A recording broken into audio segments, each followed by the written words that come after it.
नवनाथ पारायणाचा पहिला दिवस आणि पहिला दिवस असल्यामुळे मी खूप लवकर उठले होते. अंधार होता खूप बाहेर, म्हणून थोडंसं उशिराच दरवाजा उघडला आणि बघा खूप सुंदर असं सकाळी सकाळी फुलाचं दर्शन झालं. फूल उमललेलं होतं, कुंडीत एकच होतं. तर पारायणाची मांडणी वगैरे करून घेतली आणि पहिला दिवस होता.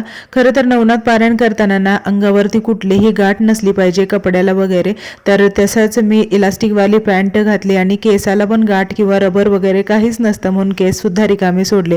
थोडंसं ऑड वाटत होतं आणि गडबडल्यासारखं पण होत होतं, पण जे पारायणाचे नियम आहेत त्यानुसार केलं तरी आपल्याला पण बरं वाटतं आणि केलं तर व्यवस्थित असावं म्हणून मी केलं.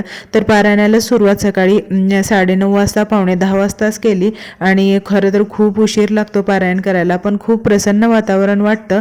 चला तर अशा प्रकारे ना आजचा दिवस खूप छान गेला आणि व्यवस्थितपणे पहिला दिवस पार पडला, याचा खूप आनंद झाला आहे. आणि आता पारायण इथून जसं जसं मला पॉसिबल होईल तसं तसं मी तुमच्यासोबत व्हिडिओ शेअर करत जाईल. पारायणाचे नवनाथ पारायण आणि गुरुचरित्र पारायण आणि श्रीपाद श्रीवल्लभ पारायण हेही पारायण मी केलेली आहेत.